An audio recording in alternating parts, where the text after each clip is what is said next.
3-4 रोज के बाद करक के किले में भी एक इजलास मुनक्किद हुआ। वो सलीबी हुक्मरानों और फौज के आला कमांडरों का इजलास था। उन्हें ये तो मालूम था कि सलाहुद्दीन अय्यूबी फलस्तीन का एक किला शोबक ले चुका है और अब करक पर हमला करेगा। उन्हें इस एहसास ने परेशान कर रखा था कि अगर मुसलमानों ने करक को भी शोबक की तरह फतह कर लिया तो यरूशलेम को बचाना मुश्किल हो जाएगा। सलीबी जान गए थे कि सुल्तान अय्यूबी संभल संभल कर आगे बढ़ रहा है। वो एक जगह लेता है, फौज की कमी नई भर्ती से पूरी करता है, उसे पुरानी फौज के साथ ट्रेनिंग देता है और जब उसे यकीन हो जाता है कि वो अगली टक्कर लेने के काबिल हो गया है तो आगे बढ़ता है। चुनाचे वो करक के दिफा को मजबूत कर रहे थे और बाहर आकर लड़ने की स्कीम भी बना चुके थे। मगर उस इजलास में उन्हें अपनी स्कीम में रद्दोबदल की जरूरत महसूस हो रही थी, क्योंकि उनकी इंटेलिजेंस के सरबराह हरमन ने उन्हें सुल्तान अय्यूबी, उसकी फौज और मिस्र के ताज़ा हालात के मुताल्लिक इनकलाबी खबरें दी थीं। सलीबी जासूसों ने बहुत थोड़े वक्त में करक में ये इत्तलाएं पहुंचा दी थीं कि सुल्तान अय्यूबी उस फौज को काहिरा ले गया है जो इस महाज पर लड़ी और शुबक का किला लिया, और काहिरा में जो फौज है उसे उजलत में महाज पर भेज दिया गया है और नूरुद्दीन जंगी ने अपनी बेहतरीन फौज की कुमक इस महाज पर भेज दी है। और सुल्तान अय्यूबी का भाई तकीउद्दीन दमिश्क से काहिरा पहुंच गया है, जहां वो सुल्तान अय्यूबी का कायम मकाम होगा। और सुल्तान अय्यूबी काहिरा चला गया है, जहां वो साजिशियों को सजाए मौत देकर महाज की तरफ रवाना हो गया है। सलीबियों के लिए ये खबर अच्छी नहीं थी कि काहिरा का नायब नाजिम मुस्लिहुद्दीन भी पकड़ा गया और गद्दारी के जुर्म में मारा गया। मुस्लिहुद्दीन सलीबियों का कारआमद और अहम एजेंट था। सलीबी निजाम जासूसी का सरबराह हरमन इजलास को इन तब्दीलियों से आगाह कर रहा था। उसने कहा, मुस्लिहुद्दीन के मारे जाने से हमें नुकसान तो हुआ है, लेकिन तकीउद्दीन का तकर्रुर हमारे लिए उम्मीद अफजा है। वो बेशक सलाहुद्दीन का भाई है, लेकिन वो सुल्तान अय्यूबी नहीं है। मेरे तकरीबकार जासूस उसे चक्कर देने में कामयाब हो जाएंगे।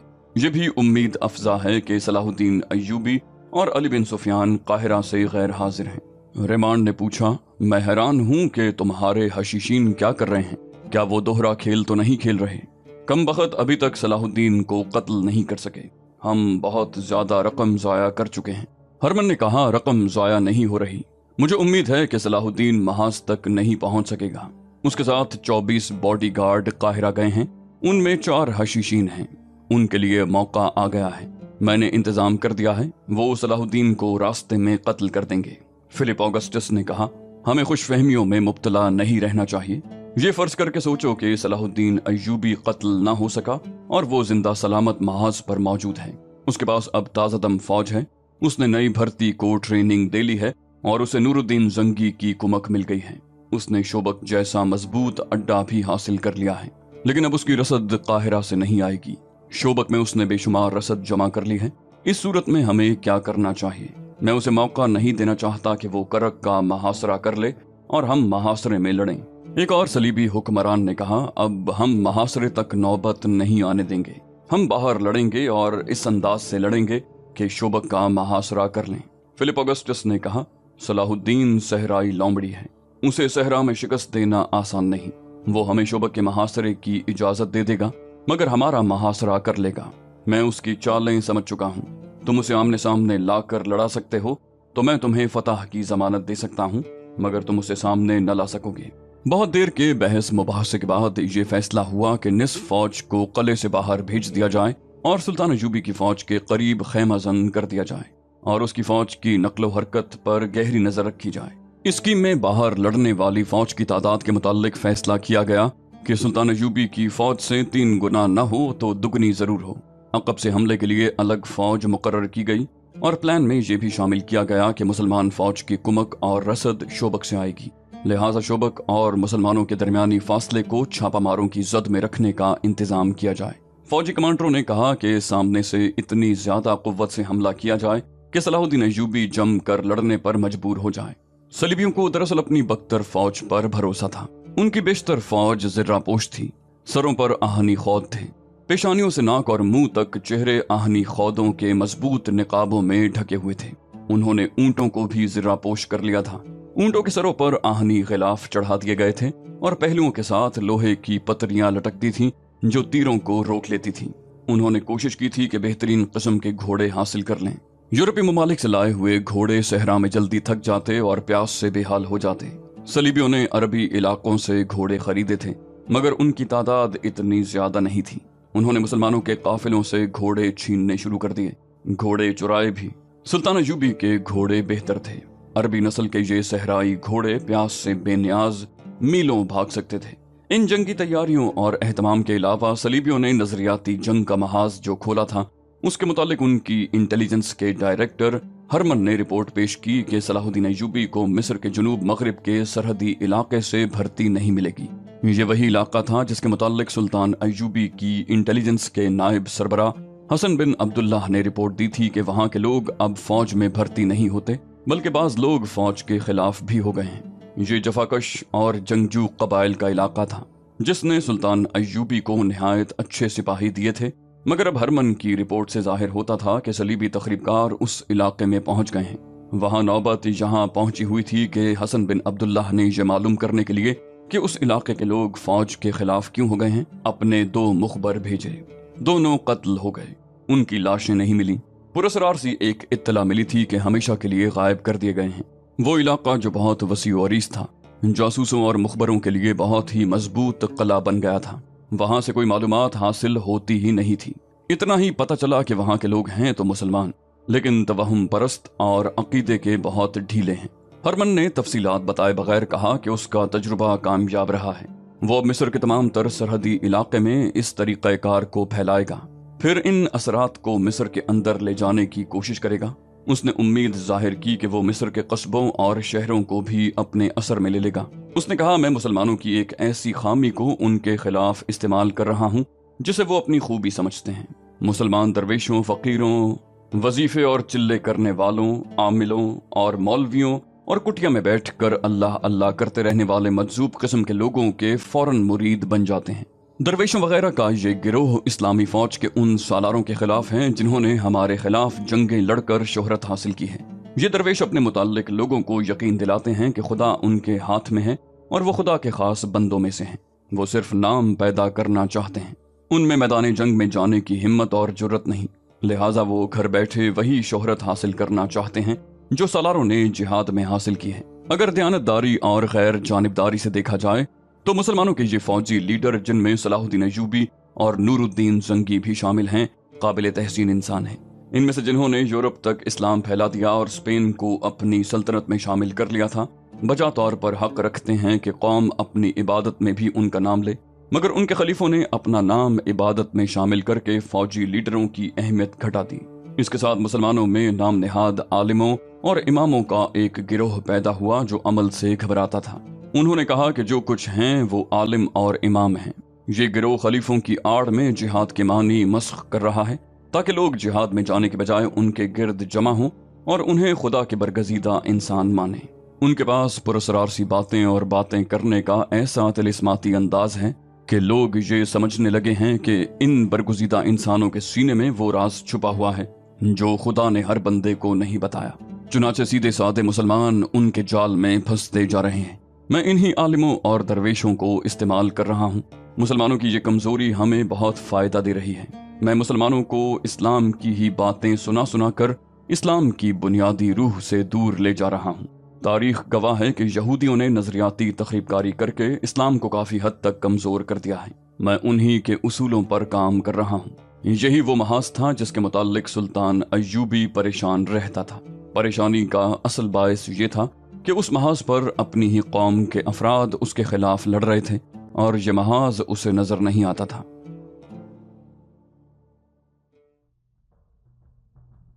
तकीउद्दीन और अपने उन हुक्काम को जिन्हें काहिरा में रहना था हिदायत देकर सुल्तान अय्यूबी महाज की तरफ रवाना हो गया।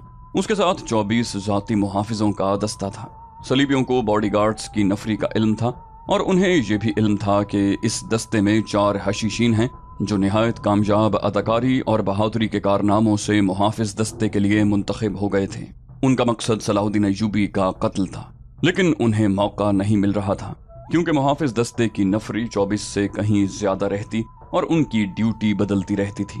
कभी भी ऐसा न हुआ कि उन 4 की ड्यूटी इकट्ठी लगी हो। मुहाफिजों के कमांडर बहुत होशियार और चौकस रहते थे। उन्हें ये तो इल्म नहीं था कि उनके दरमियान कातिल भी मौजूद हैं।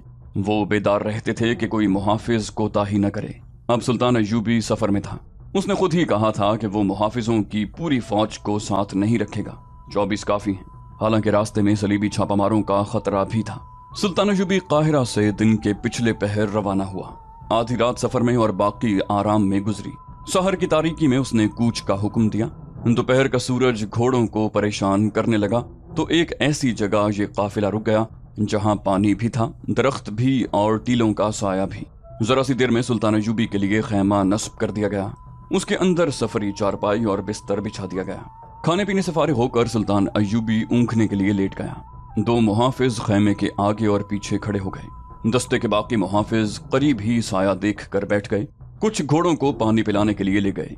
अली बिन सुफियान और दीगर हुक्काम जो सुल्तान अय्यूबी के साथ थे एक दरख्त के नीचे जाकर लेट गए। उन्होंने खैमे नस्ब नहीं कराए थे। उस जगह के खद्दोखाल ऐसे थे कि सुल्तान अय्यूबी का खैमा उनकी नजरों से ओझल था। सहरा का सूरज जमीन और आसमान को जला रहा था। जिस किसी को जहां छांव मिली वहां बैठ या लेट गया। यह पहला मौका था कि सुल्तान अय्यूबी के खैमे पर जिन 2 मुहाफिजों की ड्यूटी लगी वो दोनों हशीशीन थे जो एक अरसे से ऐसे ही मौके की तलाश में थे। इस मौके को पूरी तरह मौजूम बनाने के लिए ये सूरत पैदा हो गई कि मुहाफिजों की ज्यादातर नफरी घोड़ों को पानी पिलाने चली गई। पानी एक टीले के दूसरी तरफ था। काफिले का सामान उठाने वाले ऊंटों के शुतरबान भी ऊंटों को पानी के लिए ले गए। जो मुहाफिज ड्यूटी वालों के अलावा पीछे रह गए थे उनमें 2 और हशीशीन थे। उन्होंने इशारों में तय कर लिया। सुल्तान अय्यूबी के खैमे के सामने खड़े मुहाफिज ने खैमे का पर्दा जरा सा हटाकर अंदर देखा और बाहर वालों को इशारा किया। सुल्तान अय्यूबी इस हालत में गहरी नींद सोया हुआ था कि उसकी पीठ खैमे के दरवाजे की तरफ थी। मुहाफिज दबे पांव अंदर चला गया। उसने खंजर नहीं निकाला, तलवार नहीं निकाली, बल्कि उसके हाथ में जो बर्छी थी वो भी उसने खैमे के बाहर रख दी। हर मुहाफिज की तरह वो कवी हैकल जवान था। देखने में वो सुल्तान अय्यूबी की निस्बत दुगना नहीं तो 1.5 गुना ताकतवर जरूर था। वो दबे पांव सुल्तान अय्यूबी तक गया और बिजली की तेजी से सुल्तान की गर्दन दोनों हाथों में जकड़ ली। सुल्तान अय्यूबी जाग उठा। उसने करवट भी बदली, लेकिन जिस शिकंजे में उसकी गर्दन आ गई थी उससे गर्दन छुड़ाना मुमकिन नहीं था। इस्लाम के उस जर्री जर्नैल की जिंदगी सिर्फ 2 मिनट रह गई थी। वो अब पीठ के बल पड़ा था। हमलावर ने उसके पेट पर घुटना रखकर एक हाथ उसकी गर्दन से हटा दिया, दूसरे हाथ से सुल्तान की शहरक को दबाए रखा। उसने अपने कमरबंद से एक पुड़िया सी निकाली, उसे एक ही हाथ से खोला और सुल्तान अय्यूबी के मुंह में डालने लगा। वो सुल्तान को जहर देकर मारना चाहता था, क्योंकि गला दबाकर मारने से साफ पता चल जाता कि गला दबाया गया है। सुल्तान अय्यूबी बेबस था। पेट पर इतने कवी हैकल जवान का घुटना और बोझ था। शहरक दुश्मन के शिकंजे में थी और सांस रुक गया था। उसका मुंह खुला हुआ था जो उसने पुड़िया देखकर बंद कर लिया। उसने होश ठिकाने रखे। मौत सर पर आ गई थी। सुल्तान अय्यूबी ने अपने कमरबंद से तलवार नुमा खंजर निकाल लिया जो वो जेवर की तरह अपने साथ रखता था। हमलावर उसके मुंह में जहर डालने की कोशिश में मगन था। देख न सका कि सुल्तान ने खंजर निकाल लिया है। सुल्तान अय्यूबी ने खंजर उसके पहलू में उतार दिया, खींचा और एक बार फिर खंजर हमलावर के पहलू में उतर गया। हमलावर सांड जैसा आदमी था, इतनी जल्दी मर नहीं सकता था। सुल्तान अय्यूबी सिपाही था। वो खंजर के वार और हदफ से आगाह था। उसने खंजर हमलावर के पहलू से निकाला नहीं, वहीं खंजर को घुमाया और नीचे को झटका दिया। हमलावर की अंतड़ियां और पेट का अंदरूनी हिस्सा बाहर आ गया। हमलावर के हाथ से सुल्तान अय्यूबी की गर्दन छूट गई, दूसरे हाथ से जहर की पुड़िया गिर पड़ी। सुल्तान अय्यूबी ने जिस्म को झटका दिया, हमलावर को धक्का दिया तो हमलावर चारपाई से नीचे जा पड़ा। वो अब उठने के काबिल नहीं था। ये मार्का बमुश्किल आधे मिनट में खत्म हो गया, मगर खैमे से बाहर दूसरा मुहाफिज खड़ा था। उसने अंदर धमक सी सुनी तो पर्दा उठाकर झांका। वहां कुछ और ही नक्शा था। वो तलवार सौंध कर आया और सुल्तान अय्यूबी पर वार किया, मगर सुल्तान खैमे के दरमियानी बांस के पीछे हो गया। तलवार बांस पर लगी। सुल्तान तो जैसे पैदाइशी तेगजन था। उधर तलवार बांस में लगी, इधर सुल्तान अय्यूबी ने झपट्टा मारने के अंदाज से हमलावर पर खंजर का वार किया। हमलावर भी लड़ाका था, इसलिए तो वो मुहाफिज दस्ते के लिए चुना गया था। वो वार बचा गया। उसके साथ ही सुल्तान अय्यूबी ने मुहाफिज दस्ते के कमांडर को आवाज दी। हमलावर ने दूसरा वार किया तो सुल्तान अय्यूबी आगे से हट गया, मगर ऐसा हटा कि हमलावर के पहलू में चला गया। अब के हमलावर सुल्तान के खंजर का वार न बचा सका। सुल्तान अय्यूबी की पुकार पर 2 मुहाफिज खैमे में आए। दोनों ने सुल्तान अय्यूबी पर हमला कर दिया। इतने में सुल्तान अय्यूबी दूसरे मुहाफिज को भी जख्मी कर चुका था, मगर वो अभी तक लड़ रहा था। उसके 2 और साथी आ गए थे। सुल्तान अय्यूबी ने हौसला कायम और दिमाग हाजिर रखा। اللہ نے مدد کی کہ دستے کا کمانڈر اندر آ گیا۔ اس نے دوسرے محافظوں کو آوازیں دیں اور سلطان ایوبی کے کہنے پر وہ حملہ آوروں سے الجھ گیا۔ اتنے میں 4-5 محافظ آ گئے۔ ادھر سے علی بن سفیان اور دوسرے حکام بھی شور سن کر آ گئے۔ خیمے میں دیکھا تو ان کے رنگ اڑ گئے۔ 4 محافظ لہو لہان ہو کر پڑے تھے۔ 2 مر چکے تھے، تیسرا مر رہا تھا۔ وہ ہوش میں نہیں تھا۔ اس کا پیٹ اوپر سے نیچے تک پھٹا ہوا اور سینے پر 2 گہرے زخم تھے۔ چوتھے کے پیٹ میں ایک زخم تھا اور دوسرا زخم ران پر تھا۔ وہ زمین پر بیٹھا ہاتھ جوڑ کر چلا رہا تھا، میں زندہ رہنا چاہتا ہوں، مجھے میری بہن کے لیے زندہ رہنے دو۔ سلطان ایوبی نے اپنے محافظوں کو روک دیا۔ محافظ اتنے بھڑکے ہوئے تھے کہ انہوں نے تیسرے محافظ کو بے ہوشی میں سانس لیتے دیکھا تو اس کی شہرک کاٹ دی۔ چوتھے کو سلطان ایوبی نے بچا لیا۔ یہ رحم کا جذبہ بھی تھا اور یہ ضرورت بھی کہ اس سے بیان لینے تھے اور اس سازش کی کڑیاں بھی ملانی تھیں۔ صلاح الدین ایوبی کا طبیب اس کے قافلے کے ساتھ تھا۔ وہ جراح بھی تھا، ہر جگہ اس کے ساتھ رہا کرتا تھا۔ سلطان ایوبی نے اسے کہا کہ اس زخمی کو ہر قیمت پر زندہ رکھنے کی کوشش کرے۔ سلطان ایوبی کو خراش تک نہیں آئی تھی۔ وہ ہانپ رہا تھا لیکن جذباتی طور پر بالکل مطمئن تھا، غصے کا شائبہ تک نہ تھا۔ اس نے مسکرا کر کہا، میں حیران نہیں ہوں، ایسا ہونا ہی تھا۔ علی بن سفیان کی جذباتی حالت بگڑی ہوئی تھی۔ یہ اس کی ذمہ داری تھی کہ محافظ دستے کے لیے جسے منتخب کیا جائے اس کے متعلق چھان بین کرے کہ وہ قابل اعتماد ہے۔ اب یہ دیکھنا تھا کہ دستے کے باقی سپاہیوں میں کوئی ان کا ساتھی رہ گیا ہے یا باقی دیانتدار ہیں۔ سلطان ایوبی کے بستر پر وہ پڑیا پڑی ہوئی تھی جو حملہ آور اس کے منہ میں ڈالنا چاہتا تھا۔ ایک سفید سا صفوف تھا جس میں سے کچھ بستر پر بکھر گیا تھا۔ طبیب نے یہ صفوف دیکھا اور جب سنا کہ یہ سلطان ایوبی کے منہ میں ڈالا جا رہا تھا تو طبیب کا رنگ اڑ گیا۔ اس نے بتایا کہ یہ ایسا زہر ہے جس کا صرف ایک ذرہ حلق سے نیچے اتر جائے تو تھوڑی سی دیر میں انسان نہایت اطمینان سے مر جاتا ہے۔ وہ تلخی محسوس نہیں کرتا اور نہ ہی وہ اپنے اندر کوئی اور تبدیلی محسوس کرتا ہے۔ طبیب نے سلطان ایوبی کا بستر اٹھوا کر باہر بھجوایا اور صاف کرا دیا۔ سلطان ایوبی نے زخمی کو اٹھوا کر اپنے بستر پر لٹا دیا۔ اس کے پیٹ میں تلوار لگی تھی اور دوسرا زخم ران پر تھا۔ پیٹ کا زخم مہلک نظر نہیں آتا تھا، ترچھا تھا۔ ران کا زخم لمبا تھا اور گہرا بھی۔ وہ ہاتھ جوڑ کر سلطان ایوبی سے زندگی کی بھیک مانگ رہا تھا۔ سلطان کے خلاف اس کے دل میں کوئی ذاتی دشمنی نہیں تھی، کوئی نظریاتی عداوت بھی نہیں تھی۔ وہ کرائے کا قاتل تھا۔ اپنی شکست کے ساتھ اسے اپنی ایک غیر شادی شدہ بہن کا غم کھائے جا رہا تھا۔ وہ بار بار اس کا نام لیتا اور کہتا تھا کہ میں مسلمان ہوں، میرا گناہ بخش دو، ایک مسلمان بہن کی خاطر مجھے بخش دو۔ سلطان ایوبی نے کہا، زندگی اور موت خدا کے ہاتھ میں ہے۔ اس کا لہجہ ایسا تھا جس میں تحمل تھا مگر روب اور جلال بھی۔ پھر کہا، تم نے دیکھ لیا ہے کہ کون مارتا ہے اور کون زندہ رکھتا ہے، لیکن میرے دوست اس وقت تمہاری جان جس کے ہاتھ میں ہے تم اسے دیکھ رہے ہو۔ اپنا گناہ دیکھو، اپنی بے بسی دیکھو۔ میں تمہیں تمہارے ساتھیوں کی لاشوں کے ساتھ زندہ باہر صحرا میں پھینک دوں گا۔ صحرا کی لومڑیاں اور بھیڑیے تمہیں اس حال میں نوچ نوچ کر کھائیں گے کہ تم زندہ ہوگے، ہوش میں ہوگے مگر بھاگ نہیں سکو گے، بوٹی بوٹی ہو کر مرو گے اور اپنے گناہ کی سزا پاؤ گے۔ زخمی تڑپ اٹھا۔ اس نے سلطان ایوبی کے دونوں ہاتھ پکڑ لیے اور دھاڑے مار مار کر رونے لگا۔ سلطان ایوبی نے پوچھا، تم کون ہو، کہاں سے آئے ہو، میرے ساتھ تمہاری کیا دشمنی ہے؟ اس نے جواب دیا، میں فاطمیوں کا آدمی ہوں، ہم چاروں حشیشین تھے، کوئی 2 سال اور کوئی 3 سال پہلے آپ کی فوج میں بھرتی ہوا تھا۔ ہمیں سکھایا گیا تھا کہ آپ کے محافظ دستے میں کس طرح پہنچا جا سکتا ہے۔ اس نے بولنا شروع کر دیا اور راز کی باتیں بتانے لگا۔ اس نے بتایا محافظ دستے میں یہی 4 قاتل تھے۔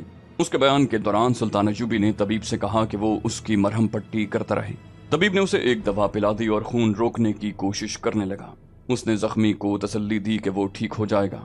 زخمی انکشاف کرتا گیا۔ اس نے معزول فاطمی خلافت اور حشیشین کے معاہدے کو بے نقاب کیا۔ فاطمیوں نے صلیبیوں سے جو مدد لی تھی اور لے رہے تھے اس کی تفصیل بتائی۔ خاصا وقت صرف کر کے طبیب نے اس کی مرہم پٹی مکمل کر دی۔ اصل مرہم پٹی تو سلطان ایوبی کی شفقت تھی جس میں انتقام کا ذرا سا بھی شبہ نہیں تھا۔ سلطان ایوبی نے کہا کہ لاشیں باہر پھینک دو اور اس زخمی کے متعلق اس نے علی بن سفیان سے کہا کہ وہ وہیں سے اسے قاہرہ لے جائے اور اس نے جو نشاندہیاں کی ہیں ان کے خلاف کارروائیاں کرے۔ زخمی نے نہایت کارآمد سراغ دیے تھے جن میں کچھ ایسے خطرناک تھے جن کی تفتیش علی بن سفیان ہی اچھی طرح کر سکتا تھا۔ اسے اسی وقت اونٹ پر خاص طریقے سے لٹا کر علی بن سفیان واپسی کے سفر پر چل پڑا۔ صلاح الدین ایوبی پر متعدد بار قاتلانہ حملے ہوئے تھے، تاریخ میں ان تمام کا ذکر نہیں آیا۔ مندرجہ بالا طرز کے 2 حملوں کا ذکر ملتا ہے۔ ایک بار ایک فدائی قاتل نے سلطان ایوبی پر اسی طرح سوتے میں خنجر کا وار کیا تھا۔ खंजर पगड़ी में लगा और सुल्तान अय्यूबी जाग उठा। यह कातिल सुल्तान अय्यूबी के हाथों मारा गया और उसके मुहाफिज दस्ते के चंद ऐसे मुहाफिज पकड़े गए जो किराए के कातिल थे। तो दोस्तों, ये थी हमारी आज की एपिसोड। उम्मीद करते हैं आपको हमारी एपिसोड पसंद आई होगी। जाने से पहले कमेंट में आप जरूर अपनी राय का इजहार कीजिए और आप बताइए कि आपको इस कहानी में और आजकल के वाकयात में क्या मुमासलत नजर आती है। इंशाल्लाह अगली एपिसोड में आपसे जल्द ही मुलाकात होगी। तब तक के लिए अल्लाह।